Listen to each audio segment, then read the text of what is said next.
Hello dear students, आज के इस वीडियो लेक्चर में हम chapter number 6 bank reconciliation statement का प्रैक्टिकल प्रॉब्लम नंबर 5 सॉल्व करेंगे।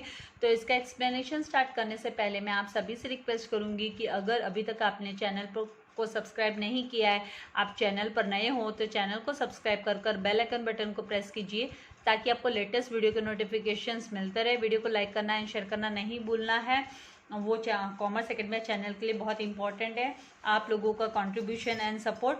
तो यहाँ पर जो practical problem number 5 from the following particulars, यहाँ पे जो आपको ट्रांजेक्शन पर्टिकुलर्स दिए हुए हैं, डिटेल दिए हुए हैं। प्रिपेयर बैंक रिकंसिलिएशन स्टेटमेंट, हमें अमाउंट्स को क्या डिफरेंसेस आ रहा है बैंक पासबुक में एंड कैश बुक में, तो उसको फाइंड आउट करने के लिए यहाँ पे पर्टिकुलर इंफॉर्मेशन हमें दिए। तो इनके बेसिस पे हमें बैंक रिकंसिलिएशन स्टेटमेंट तैयार करना है एज ऑन 30 जून 2019 का बैंक रिकंसिलिएशन।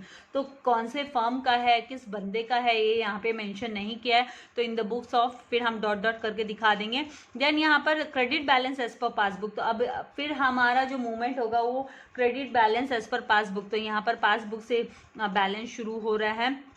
क्रेडिट बैलेंस मतलब हमारे बैंक में बैलेंस है, ठीक है, बंदे के बैंक में बैलेंस है 20,000 रुपया है, तो ये बैलेंस के साथ जो है स्टार्ट होगा। तो यहाँ पे मैंने फॉर्मेट तैयार रखा। तो सबसे पहला जैसे ही आप ये रीड करते हो तो आपका फॉर्मेट इस तरीके से होना चाहिए, इनर कॉलम आउटर कॉलम, ये है ना टोटल इनसाइड में टोटल करने के लिए, ताकि ज़्यादा मैशअप आउटर कॉलम में ना हो आपके मेन अमाउंट कॉलम में। एंड पर्टिकुलर्स हमको दिखाना होता है, bank reconciliation statement as on जो डेट दी है वो। देन प्रैक्टिकल प्रॉब्लम नंबर 5 इस तरीके से आपको मेंशन करना होता है। नाउ यहाँ पर एक और बात है, यहाँ पर ये जो credit balance as per passbook दिया है, तो मतलब आपका जो स्टार्टिंग है वो पासबुक के बैलेंस के साथ में हो रहा है। तो हम यहाँ पर लिखेंगे bank balance as per passbook, bank balance as per passbook, that is credit balance 20,000 का दिया है, ठीक है।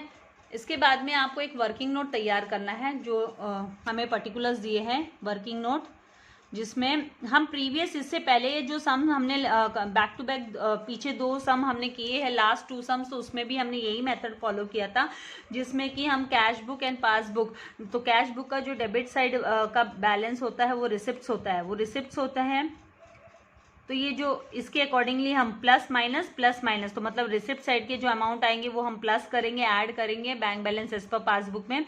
एंड जो पेमेंट साइड मतलब क्रेडिट साइड का जो बैलेंस है उसे हम लेस करेंगे। पासबुक में क्या होता है, विड्रॉवल जो है वो डेबिट साइड में होता है, क्योंकि ये बैंक मेंटेन करती है भाई विड्रॉवल। एंड जो क्रेडिट साइड है वो होता है डिपॉजिट्स, कि भाई बंदे ने कितना डिपॉजिट किया है, उसके बैंक बैलेंस कितना है, बैंक में कितना बैलेंस आया। तभी तो जब भी आपकी पासबुक क्रेडिट बैलेंस शो करती है मतलब आपके बैंक खाते में पैसा है, ठीक है।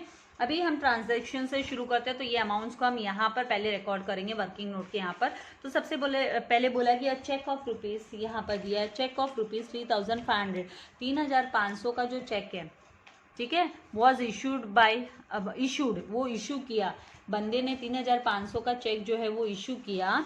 And paid by bank, bank ने पे भी कर दिया, लेकिन क्या हो गया, recorded in the passbook as 5,300, 3,500 का जो अमाउंट का चेक है उसका बैंक ने 5,300 लिख दिया पासबुक में। तो मतलब हमारा तो नुकसान हो रहा है, 1,800 का विड्रॉवल हम ज़्यादा दिखा रहे हैं, राइट। तो हमें क्या करना है, विड्रॉवल के यहाँ पर 1,800 हमें लिख लेना है। यहाँ पर हम लिखेंगे सेकेंड पर्टिकुलर से हमें ये रिसीव हो रहा है कि 5,300 माइनस 3,500 करने पे क्या मिलता है, 1,800। तो विड्रॉवल के यहाँ पे लिख लेंगे अमाउंट को। फिर नेक्स्ट जो है, पहले सारा वर्किंग नोट कंप्लीट करते हैं। चेक डिपॉजिटेड 9,700 का चेक डिपॉजिट हुआ, कलेक्टेड बाय बैंक, बैंक ने कलेक्ट किया but not recorded in cash book, लेकिन कैश बुक में रिकॉर्ड नहीं हुआ है, राइट। तो अभी ये कहाँ पर दिखाना होगा, 9,700 का डिपॉजिट जो है हम डायरेक्ट ओनली पासबुक में दिखाएंगे। तो यहाँ पर पासबुक में, क्योंकि कैश बुक में तो भाई रिकॉर्ड ही नहीं हुआ ना, तो यहाँ पर जो थर्ड हम यहाँ पर लिखेंगे 9,700, ठीक है। उसके बाद में जो नेक्स्ट है यहाँ पर कि पेमेंट साइड, जो पेमेंट साइड है कैश बुक का, payment side of cash book was undercast by ₹100।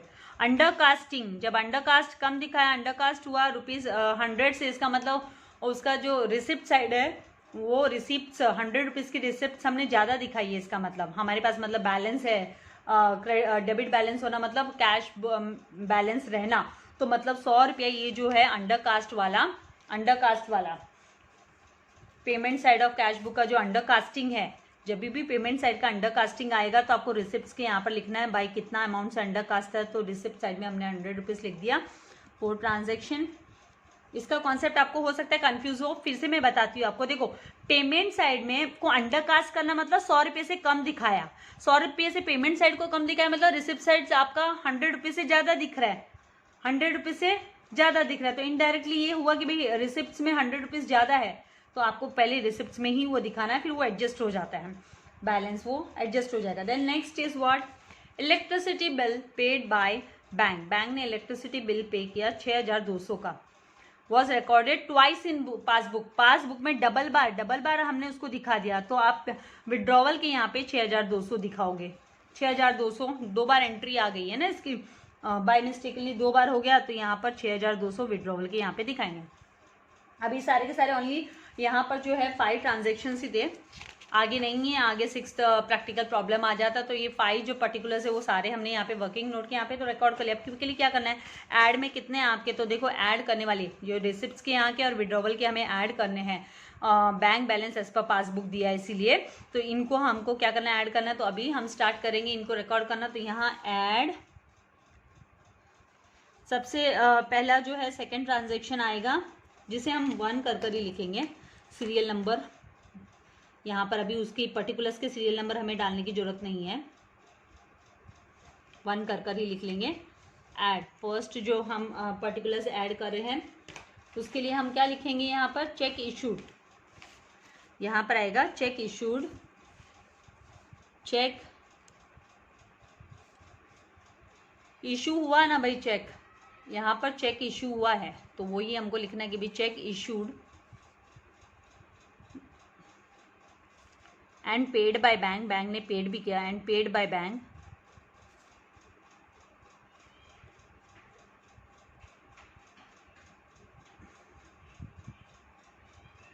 but instead of 3500 के बदले क्या रिकॉर्ड हो गया, इंस्टेड ऑफ 3500 5300 वॉज रिकॉर्डेड। तो यहाँ पर 5300 माइनस 3500 का जो डिफरेंस है वो 1800 में लेना है, ठीक है। इसके बाद में जो नेक्स्ट हमारा यहाँ पर अमाउंट 6200 का दिख रहा है, डबल ट्वाइस जो पेमेंट हो गया वो हमें दिखाना है। ये यहाँ पे 5th हमने लिखा है, ये 5th पर्टिकुलर्स है। 4th पर्टिकुलर्स यहाँ पे दिखाई दे रहा है ₹100 का 4th पर्टिकुलर्स, तो 4th पर्टिकुलर्स को पहले हम यहाँ पे मेंशन कर लेते, सीरियल वाइज सेकंड नंबर पे यहाँ पे लिख लेंगे पेमेंट साइड ऑफ वही बात हम मेंशन कर रहे हैं जो हमें दी है। यहाँ पे स्टेटमेंट लिखने के लिए ज़्यादा टेंशन नहीं लेना है आपको, एज इट इज़ ही हम लिख रहे हैं, payment side of cash book undercasted.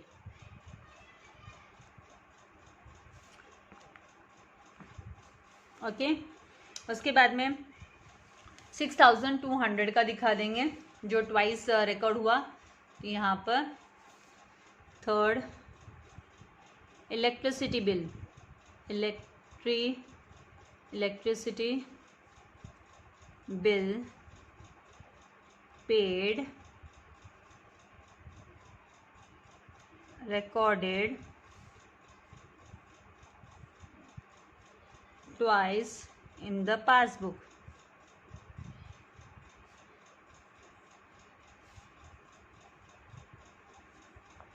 $6,200। इसके बाद में हम देखेंगे ओनली एक ही अमाउंट बचा, पेमेंट्स के यहाँ पे कुछ नहीं है, डिपॉजिट्स के यहाँ पे थर्ड जो पर्टिकुलर्स है वो 9700 का, तो ये हमें लेस में लेके जाना है। यहाँ पे माइनस मतलब लेस में, तो हम लेस के यहाँ पर लेस करें, तो मतलब यहाँ पे टोटल हमको लेना है और यहाँ लेस आएगा, एक ही ट्रांजेक्शन है लेस का, 9,700 का डिपॉजिट हुआ, चेक डिपॉजिटेड, लेकिन वो रिकॉर्ड नहीं हुआ था कैश बुक में, राइट। यहाँ पर हम लिखेंगे check deposited and collected by bank, check deposited, check deposited was collected by bank,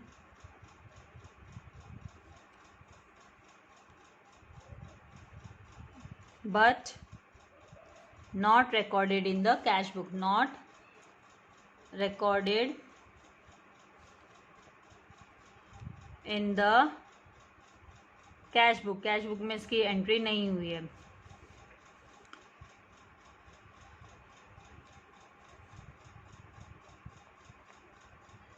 तो इसकी वजह से तो डिफरेंस है ना, bank balance as per passbook जो है 20,000 दिखाई दे रहा है, लेकिन बंदे को जो है वो डिफरेंस अराइज हो रहा कि भाई ये 9,700 कहाँ से ज़्यादा आ रहा, इसीलिए माइनस हो जाएगा।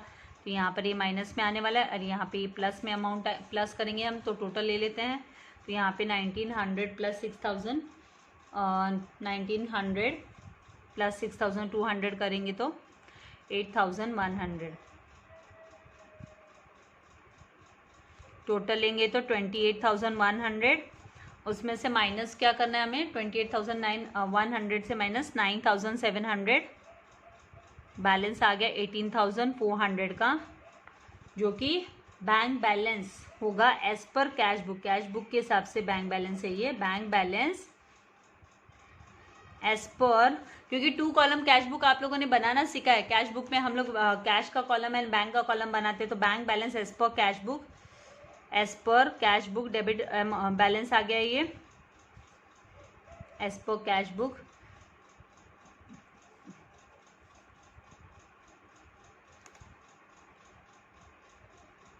$18,400 का। तो आई होप आपको, आप बोलेंगे मैं से ये कैसे पता चलेगा कि ये डेबिट बैलेंस है, तो आप कभी भी देखो, आपका bank balance as per passbook credit balance है, तो जो क्रेडिट बैलेंस होना मतलब डिपॉजिट्स, तो डिपॉजिट जब 20,000 दिखाई दे रहा है और 20,000 और उसमें सब ऐड होने के बाद में ये डिपॉजिट्स का ही हो गया, राइट। 28,100 उसमें से हमने माइनस किया है 9,700, तो जो बैलेंस बचा वो मतलब क्रेडिट बैलेंस में से ही बचा, मतलब डिपॉजिट्स में से ही बचा। तो बंदे के पास जो है उसके कैश बुक में बैंक बैलेंस जो अपीयर होगा वो 18,400 का बैंक बैलेंस अपीयर होगा, ड्यू टू द डिफरेंसेस जो अराइज हुए हैं उसके लिए। तो इसीलिए हम यहाँ पे अगर क्रेडिट है बैलेंस है पासबुक का, तो हम यहाँ पे डेबिट लिखेंगे, और अगर यहाँ पे पासबुक का डेबिट बैलेंस होता जिसे हम बैंक ओवरड्राफ्ट बोलते हैं, बैंक ओवरड्राफ्ट, तो फिर वो यहाँ पर जो है वो यहाँ पर क्रेडिट बैलेंस होता कैश बुक का, क्योंकि वो ओडी क्रिएट होती है ना उसी के हिसाब से कि bank balance as per cash book credit side हो गया वो इस तरीके से। तो आई होप आपको कॉन्सेप्ट समझ में आ गया है। तो इसकी आप स्क्रीनशॉट लेकर हमको सॉल्व कर सकते हैं, मेरे साथ साथ सॉल्व करना है तो वापस से वीडियो को आप रीस्टार्ट कर और साथ साथ सॉल्व कर सकते हैं। वर्किंग नोट का भी स्क्रीनशॉट ले लीजिए, ज़्यादा से ज़्यादा फ्रेंड्स के साथ शेयर करना है ताकि इसका बेनिफिट आपके फ्रेंड्स भी ले सके और बेनिफिट आपके अपने चैनल को भी हो सके, ज़्यादा से ज़्यादा सब्सक्राइबर हमारे साथ जुड़ सके। Thank you very much, God bless you all dear students.